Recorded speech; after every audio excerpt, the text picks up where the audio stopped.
السلام عليكم ورحمة الله وبركاته. الصلاة والسلام على رسول الله. أمسية طيبة إن شاء الله على البنات.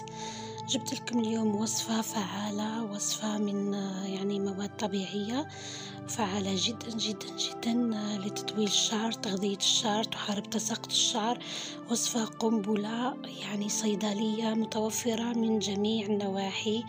والله جربوها ما تندموش، تعطيكم طول رائحة للشعر، رائحة طيبة تزيل كل الزيوت اللي راهي في الشعر، تفتح المسامات باش يطولكم الشعر، تعالج كل مشاكل فروة الشعر، خاصة اللي عندهم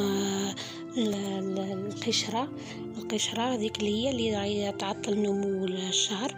لهنا نبدا لكم بالمكونات. هنا عندي إكليل جبل، كما راكم تشوفوا إكليل الجبل يلعب دور كبير في محاربة تساقط الشعر وتطويل الشعر، يعطيكم طول رهيب. ثاني مكون عندنا لهنا الجلجلانية، السينوج كما نقولوا، السينوج الأسود اللي نستعملوه في الخبز. لهنا عندنا ورق السدر، كما راكم تشوفوه ورق السدر روعة لتساقط الشعر، يوقف تساقط الشعر وينبت المكانات الفارغة. عندنا لهنا ثاني عندنا الطيب كما نقولوا له القرنفل، وعندنا لهنا الزعتر كذلك هو مطهر لفروة الشعر ويطيل الشعر. عندنا لهنا الخزامة معطرة، الخزامة راهي تلعب دور رهيب في تطويل الشعر وتطهير الفروة. وعندنا لهنا أوراق الورد، عندنا لهنا الورد مجفف، الورد كذلك راهو صيدلية متنقلة. ما عندي ما نقول لكم، يعطيكم فوائد كبيرة على الشعر. وعندي 3 فصوص تاع ثوم. راح نشوفوا مباشرة هنا كيف راح نبداو نحضروا الخلطة الرهيبة باش نستفادوا منها.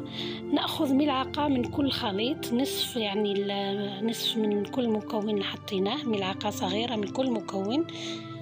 علشان هذه الخلطة هذه أنا حضرتها، راح نستعملوا 2 وصفات إن شاء الله. وصفة نستعملوها في بخاخ نرشوا بها الشعر، وباقي المكونات نستعملوهم من الوصفة الثانية كزيت من نفس المكونات، باش نستفادوا من جميع هذه العناصر ونغذيو الشعر تاعنا ونحاربوا كل تساقطات اللي عندها مكانات فارغة في الشعر تعاود تنبتلها. كما راكم تشوفوا راني خذيت نصف الكمية من كل مكون. حتى من الثوم راح نستعمل حبة ونص، واللي عنده ثومات شوي صغار يدير 4 باش يدير 2 مكونات في الخليط الأول و2 يخليه المكونات الثانيين. كما راكم تشوفوا استعملت نصف المكونات من كل شيء. قرنفل كذلك راح نستعمل ملعقة هكا، ونخلي الباقي نخليه المكونات اللي بقات نخلطهم مع الخلطة الثانية. كما راكم تشوفوا هنايا راني حطيت في كاسرونة، حطيت كامل المكونات مع بعض. نحاول نفتت الورد، رائحة الأعشاب عطرية رائعة البنات، راح تعطيكم تونيك للشعر، يغذي الشعر، يرطب الشعر، يعطيك رائحة رائعة. نضيف لهم لهنا كما راكم تشوفوا كاس مملوء من الماء عادي، ماهوش سخون ولا دافئ، ماء حنفية عادي.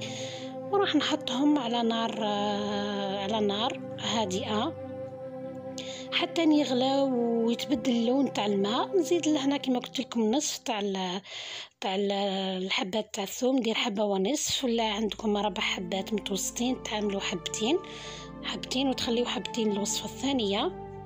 هذه 2 وصفات راح يكفيكم حتى مدة شهر بالكثير، تحطوهم في الثلاجة، وكل ما تحبوا تستعملوهم راح تدفيوا شوية هذاك المزيج، وتعملوا مساج لفروة الرأس قبل الاستعمال، ومن بعد تبداو تحطوا المكونات.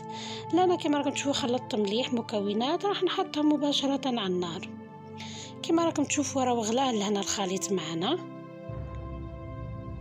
هنا كي يغلي مليح راح نقص انا في الغاز في النار، ونخلي الخليط يطلق مليح العناصر الغذائيات اللي راهي فيه، والزيوت هذيك الطيارة راح نغطي عليها بحاجة وغطاء، ونقص في الغاز ونخليها تطيب على مهلها، تاخذ راحتها حتى 20 دقيقة هكاك. ولا هنا بعد ما شوفوا الماء كفى ولا كي تحصلوا على هذا اللون الماء، يعني راه طلق الورد والخزامة، رائحة طيبة وزاكية كتير. يعني لما تستعملوها على الشعر راح تحسوش يعني بهذيك الرائحة تاع الثوم، ولا راح تحسوا غير بريحة مليحة تاع الطيب وخزامة. راح نحطوا لهنا في زجاجة تكون تفشفش هكا باش تسهل لكم باش تستعملوا. تصفيو هذاك الخليط، تصفيوه في زجاجة تكون رشاشات رش، وهكا باش نستعملوها للشعر مباشرة. انا لهنا خليته برد شويه واخذ راحته، وراح نصفيه. شوفوا اللون تاعو، الريحه تاعو يا البنات ما نحكي لكمش.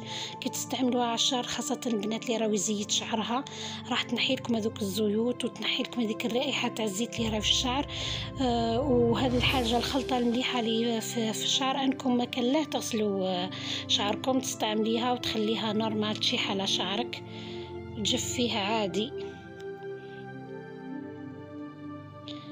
نجيو نحضروا المكون، يعني الوصفة الثانية. باقي المكونات اللي رانا تحصلنا عليها كما راكم تشوفوا اللي كنا خليناها، ثوم نعاودوا نقطعوهم. لهنا نجيبوا حاجة محكمة، يعني هكا زجاجة تكون تتقفل باللارة تاعهم، تاع اي حاجة متوفرة عندكم تكون تتغلق بإحكام، خاصة لازم تكون زجاج كما راكم تشوفوا هنايا.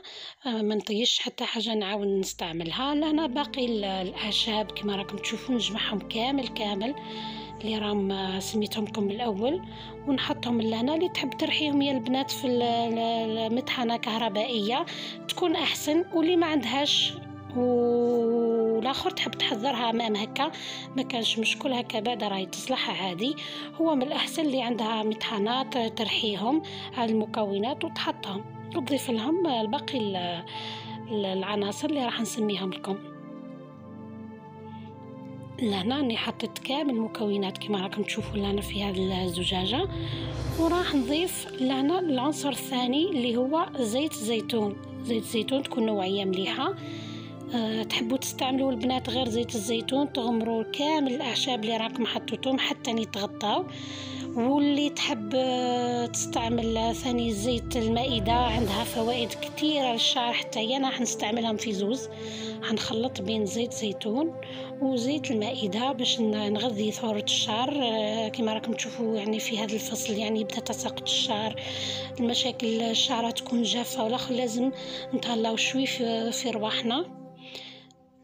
لهنا كما راكم تشوفوا راني مليتها حتى غرقوا هذوك المكونات جست ما يتغطاو. نخلطهم مليح بهذوك المكونات كما كنتم تحبوا ترحيوهم ولا تخليوهم هكا. ومن بعد نحتفظ بهذه الزجاجة في مكان يكون مظلم، يعني خزانة أو مدة أسبوع أو 10 أيام، ومن بعدها نبدأ مباشرة في استعمالها عادي. نرجع للخلطة الأولى كما راكم تشوفوها، هاي كما أنا. لا قبل ما نستعملوها كما راكم تشوفوا نديروا مساج لفروة الشعر مليح يا البنات، حتى تحسوا بالسخونة، يعني تحسوا بالفروة تاعكم راهي سخنت هكا. وثاني شيء تمشطوا مليح بالمشط، او كما نقولوا احنا الكراته بالمشط، هذاك الرقيق هذاك تاع ناس بكري، تكرتوا مليح الفروه تاع الراس باش تمشي الدوره الدمويه. ولهنا كي تحطوا هذيك الخليط راح كامل الفروه راح تتغذى وراح تتشرب هذاك الخليط وتستفادوا اكثر واكثر. هذه هي الطريقه. وتفصلوا هكا في الشعر المناطق اللي راهي تحتاج انها تتغذى واللي راهي تعاني من تساقط ونقص، يعني سببت لكم فراغات، وترشوا بهذه الطريقه حتى ترشوا كامل الشعر خاصه الفروه. وتزيدوا تعقبوا الخليط حتى اللي فوق لتحت كما راكم تشوفوا نهايه الشعر. انا جربت لكم لهنا في الشعر تاع بنتي، هذا هو السر الطول تاعها، نحفظ لها به بهذه الخلطات. دائما ما تستغناش عليهم، يعطيوها طول ولون طبيعي يعزز اللون تاع الشعر يحافظ عليه كما راكم تشوفوا لمعان ولا اروع، يعني وطول يعني رهيب ما شاء الله كما راكم تشوفوا. لهنا غذيته لها كامل بهذا هذا المغذي كل يوم تستعملوه، تقدروا تستعملوه كل يوم. ثاني شيء هذا الخليط يعني أنا راح نخليه أسبوع ولا 10 أيام باش تبداو تستعملوه. راح نعطيلكم برك اليوم كيف راح تبداو تستعملوه. كما قلت لكم قبل أي حاجة لازم تستعملوا مساج لفروة الرأس، وتروحوا عليه غاسين تحطوا بحركة يعني مساج هكا كما راكم تشوفوا، تفرقوا الشعر وتحطوا، تفرقوا الشعر وتحطوا.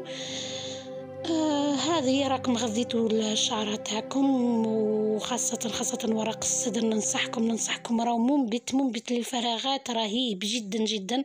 ننصحكم بهذه الخلطة، إذا عجبتكم جربوها ما تندموش عليها. النتيجة راكم تشوفوا في الشعر قدامكم غاثي طويل الله يبارك.